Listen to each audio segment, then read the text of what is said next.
জেলার ভেতরে দিনের বেলা মাহফিল, মানুষের টিন মিন ভেঙে গেছে, বাড়ির টিন ভেঙে গেছে, দোকান ভেঙে গেছে মানুষের ধাক্কা সেলফিতে। আসলে এটা প্রমাণ করে যারা গাইবান্ধাকে নিয়ে বাজে মন্তব্য করে যে গাইবান্ধার মানুষ নাকি আলেমদেরকে লাঞ্ছিত করে, আলেমদেরকে ভালোবাসে না, তাদের বোঝা উচিত গাইবান্ধার মানুষই আলেমদেরকে কলিজা দিয়ে মন দিয়ে ভালোবাসতে পারে। জাস্ট মানুষটা সঠিক হওয়া লাগবে, তার কথার মধ্যে ভালোবাসা থাকতে হবে, তাহলে এটা সম্ভব। আর আপনি গাইবান্ধায় এসে গাইবান্ধাকে বাস দিবেন, উল্টা পাল্টা বলবেন, গাইবান্ধার যুবকদেরকে আঘাত দিয়ে কথা বলবেন। গাইবান্ধার লোক হচ্ছে এমন, ভালোবাসলে আই লাভ ইউ, না বাসলে আই হেট ইউ। মুনাফিকি স্বভাব গাইবান্ধার লোকের মাঝে।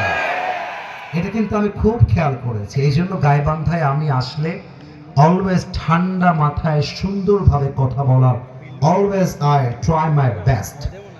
এবং আমি এই মুহূর্তে 1 থেকে 3 গুনতে চাই, এর মাঝে পরিবেশ পিন পতন নীরব হয়ে যাবে। প্রত্যেকটি কথা বলবো আমরা আল্লাহর কোরআন থেকে।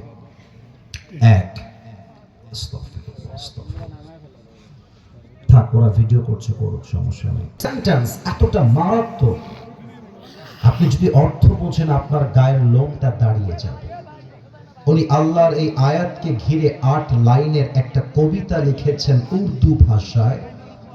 First of all, I will quote that Urdu poetry, then I will translate in Bangla. প্রথমে উর্দুতে বলে দিব, এরপরে বাংলায় তর্জমা করে আয়াতের ব্যাখ্যাটা বুঝাই দিব। আশা রাখবো উর্দুটা এত সহজ হবে যে বাংলা না বললেও আপনারা অটোমেটিক্যালি অর্থটা বুঝে যাবেন।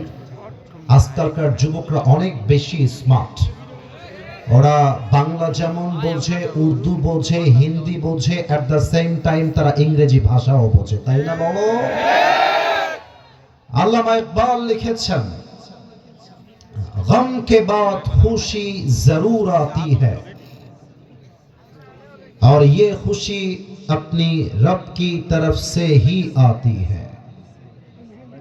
हर रात के बाद दिन की रोशनी छा जाती है और सब्र करने वालों को खुदा की तरफ से नेमत मिल ही जाती है। जो दुख में भी अपने रब को याद करता है, जो दुख में भी अपने रब को याद करता है, रब उसका हाथ कभी नहीं छोड़ता। जो दुनिया से कुछ ना कहे बस अपनी रब से कहता है, उसकी दुआओं का जवाब हमेशा खामोशी में आता है। इसलिए जब तुझे मांगना हो तो खुदा से मांग, जब तुझे पुकारना हो तो उसी को पुकार, और जब तुझे भरोसा करना हो तो उसी पर कर, क्योंकि भरोसे के काबिल सिर्फ वही है, वो तेरा रब है, वो तेरा अल्लाह है। এবার বলেন কথা ঠিক আছে কিনা? আল্লামা ইকবাল লিখেছেন, কষ্টের পরে সুখ তেমন ভাবে আসে, রাতের পরে দিন যেমন আসে। কষ্টের কথা বন্ধুকে আগে বলতে যেও না, মাকে বলতে যেও না, বউকে বলতে যেও না। কষ্ট যদি অনেক লাগে, মনের মধ্যে যদি অনেক ব্যথা হয়, হতে পারে তোমার বন্ধু গাদ্দার, এটা কিন্তু বাস্তব। আজকালকার 80% বন্ধু গাদ্দার বেঈমান দিয়ে ভরে গেছে। पैसा है तो मैं तेरा दोस्त हूं, पैसा नहीं है तो मैं तेरा दोस्त नहीं हो सकता। পকেটে আইফোন আছে, তুই আমার বন্ধু, আইফোন নাই, তুই আমার বন্ধু না। R15 আছে, তুই আমার আসল বন্ধু, R15 নাই, তোর সঙ্গে আমার বন্ধুত্ব নাই। এটা হচ্ছে দুনিয়ার বন্ধুত্ব, ঠিক কিনা বলো? আল্লাহ বলছে, বান্দারে কষ্টের কথা বন্ধুকে আগে নয়, বউকে তো আরো নয়। কষ্টের কথা আমি আল্লাহর সামনে সেজদায় লুটিয়ে যা, আমাকে ডাক, আমাকে বল, আল্লাহ তুমি আমার কষ্ট দূর করে দাও। ও বান্দা, তুই যদি আমার উপরে ভরসা করতে পারিস, দুনিয়ার কাউকে লাগবে না, আমি একাই তোর জন্য যথেষ্ট হয়ে যাব। কোন সুবহানাল্লাহ। মাঝে একজন লাল কালারের সোনামণি, নতুন নতুন, বউ পাবে না, বসো, না না বসো। কি কথা, আমার কি চোখ কানা নাকি রে বাবা? তো সাহস কে দিল রে? কেউ যদি উঠে যায় নিজ দায়িত্বে লুঙ্গি আর প্যান্ট টেনে ধরে বসায় দিবে, তবে লুঙ্গি যেন খুলে না যায়। তাহলে আনসার মি লাউডলি, বলেন তো আমাদের সুখে দুঃখে ভরসা এক রব, তিনি কে? এত আস্তে আল্লাহর নাম কইলেন মিয়া, আর একবার আমাদের রব কে? আল্লাহ আমার রব, বলো না আল্লাহ আমার রব, দমে দমে তন মনে তারি অনুভব। তোমার দুনিয়াতে আমি যেদিকে তাকাই, অথই নেয়ামতে ডুবে আছি সবাই। পাখ পাখালির কণ্ঠে শুনি তাসবিহ কল রব, তাসবিহ কল রব, আল্লাহ আমার রব, দমে দমে তনু মনে তারি অনুভব। রবকে এক নাম্বার আয়াত তরজমা ব্যাখ্যা ডান। সেকেন্ড আয়াত সূরাতুল বাকারা সর্বশেষ আয়াত, লা ইউকাল্লিফুল্লাহু নাফসান ইল্লা উসআহা। Allah doesn't test anybody beyond their power. Allah বলছেন, আহা ফাইজলামি করতেছি মনে হচ্ছে আমি। What is this? এটা কি সমস্যা তোমাদের? আমি কথা বলতেছি, ওর মাঝে ও গল্প করতেছে। যারা মজা করছো, আমার চোখে যদি একবার তোমরা পড়ে যাও না, কসম আল্লাহ, চরম ভাবে আমি ধমক দিব দাঁড় করিয়ে এই মাহফিলে। শোনো, একটা কথা বলি, আমরা যখন ইংরেজি ভাষা ইউজ করি এর মানে এটা নয় যে আমরা এখানে ভাব দেখাচ্ছি। অনেকে বলে মাদ্রাসার ছাত্র হুজুররা ইংরেজি পারে না, মাদ্রাসার ছাত্ররা আনস্মার্ট, খ্যাত, আলেমরা খ্যাত। তাদের চোখে আঙ্গুল দিয়ে আমরা দেখাতে চাই মাদ্রাসায় পড়লে খ্যাত হয় না, মাদ্রাসায় পড়লে সবচেয়ে বেশি স্মার্ট হওয়া যায়। ভাবনার কোনো প্রয়োজন আমার নেই। Don't take it as a funny subject. I'm too serious. আবার কথা বলে, এই কে রে? এইটা কথা বলে কে রে? দেখো তো, এ কি ভালো ঘরের ছেলে না? এরা আশ্চর্য কথা একটা।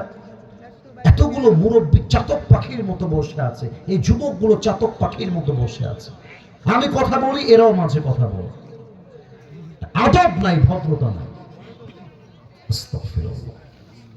সূরাতুল বাকারা সর্বশেষ আয়াত, আল্লাহ বলছেন,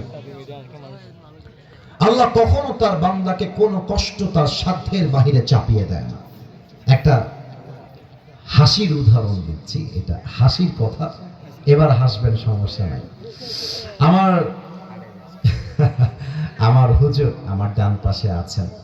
মনে করেন আমার আব্বার বয়স 70 কিংবা 80, কথার কথা। আর আমার দিকে তাকান তো, আমি কি বুইড়া? এই যে এবার কথা কয় না, আমি কি বুইড়া লোক নাকি রে বাবা? আমি কি বুইড়া না যুবক? তোমরা কও। আল্লাহ যে বান্দাকে তার সাধ্য অনুযায়ী চাপায়, তা একটা উদাহরণ দিয়ে বোঝায়। আমার বয়স 30, আমি চাইলে আমার বউকে কোলে নিয়ে হাঁটতে পারবো, মুরব্বী পারবে না। মুরব্বীর বয়স 70, মুরব্বী নিজেই হাঁটতে পারে না, বউরে কোলে নিতে কোথায় বলো? তো আমার আব্বা জান, তার বয়স 70, আল্লাহ তাকে সেই কষ্ট দিবে যে কষ্ট সে সইতে পারে। আমার বয়স 30, আমাকে আল্লাহ সেই কষ্ট দিবে যে কষ্ট আমি সইতে পারি। তার মানে কি? আপনার জীবনে যে বিপদ, কষ্ট, আঘাত লেগেছে, আরে মিয়া আপনার বুকের পাটা আছে, তাই সবাইকে বাদ দিয়ে আল্লাহ আপনাকে এই কষ্ট দিয়েছে, ঠিক কিনা বলে? আল্লাহ কখনো তার বান্দাকে সাধ্যের বাইরে কোনো কষ্ট দেয় না। 2 নাম্বার আয়াত শেষ। 3 নাম্বার আয়াত, 10 নাম্বার পারা, সূরাতুত তাওবা 54 নাম্বার আয়াত। قل لن يصيبنا إلا ما كتب الله لنا. Whatever I have decided must happen, and whatever I have not decided will never happen. Allah বলছেন, বান্দা আমি তোর কপালে যা লিখে রেখেছি তা কখনো হারিয়ে যাবে না, আর আমি তোর কপালে যা লিখে রাখি না, এই পুরো দুনিয়া মিলেও তোকে তা দিতে পারবে না। এখানে অনেক যুবক বসে আছো, রাগ করবো না। অনেকে কিন্তু ছ্যাঁকা খেয়ে বেকা হয়ে বসে আছে। ওই যে একটা মেয়ে ছেড়ে গেছে, তোমাকে বিয়ে করব না, আর একটা ছেলে আমার পছন্দ, বাস ছ্যাঁকা খেয়ে গাঞ্জা খেয়ে বেকা হয়ে গেছে। আরে বেটা, যেই মেয়ে তোমাকে ছেড়ে যাবা আঙ্গুল তুলে বলে দিবা তোমার মতো মেয়ে আমার কপালে লেখা নাই, আই ডোন্ট কেয়ার। আল্লাহ আমার জন্য যাকে লিখে রেখেছে সে সঠিক সময়ে আসবে। অতএব কোন মেয়ের জন্য ছ্যাঁকা খেয়ে বেকা হওয়ার প্রশ্ন পুরুষের জীবনে নয়। আরে তোমার মতো একটা মেয়ে ছাড়লে আমার কি হবে? তোমার জন্য একটা বিয়ে জায়েজ, আমার জন্য 4টা বিয়ে জায়েজ। তুমি আমাকে ছেড়ে একটা বিয়ে করলে আমার পরোয়া নাই, আমার জন্য 4টা, আমি 4টা করে দেখাই দিব, ঠিক কিনা বলো? আরে ছ্যাঁকা তোমরা কেন খাও এটা আমার বুঝেই আসে না। আমাকে গায়েবান্ধার একটা ছেলে মেসেজ দিয়েছে যে হুজুর আর ভালো লাগে না, মরে যাব, মরে যাব। ও আমাকে মেসেজ দিয়েছে মরে যাবে। তার মানে কি বুঝলেন? আজকালকার যুবকরা আল্লাহ ভরসা ভুলে গেছে। আজকালকার যুবকরা সামান্য একটা দুর্ঘটনা ঘটলেই আত্মহত্যা করতে চায়, ঠিক কিনা বলে? দেখেন আল্লাহ ভরসা কাকে বলে? আমি প্রশ্ন করছি, আপনারা উত্তর দিবেন। একটু কাশি দেন সবাই, একটু স্থির হয়ে যান যেন উত্তরগুলো ভুল না হয়ে যায়। একটু স্থির হও, একটু স্থির হও।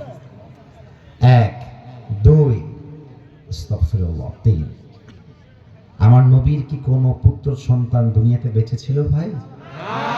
উত্তর তো সঠিক দিয়েছেন, আসতে দিলেন কেন? আবার বলেন ইয়েস নাকি নো? নো। কিন্তু আমার নবীর যে কন্যা সন্তানগুলো বেঁচে ছিল, একজন কন্যাকে নবীজি অনেক ভালোবাসতেন, অনেক বেশি। বলেন তো সেই মেয়েটার নাম কি ছিল ভাই? পেছনে আমার আব্বাজানরা খুব চালাক, আপনাদের বলার আগে আব্বাজানরা উত্তর দিয়ে দিয়েছে। আচ্ছা আর একবার প্রশ্ন করছি, সেই মেয়ের নাম কি ছিল ভাই আমার? তোমরা কথা বলো না।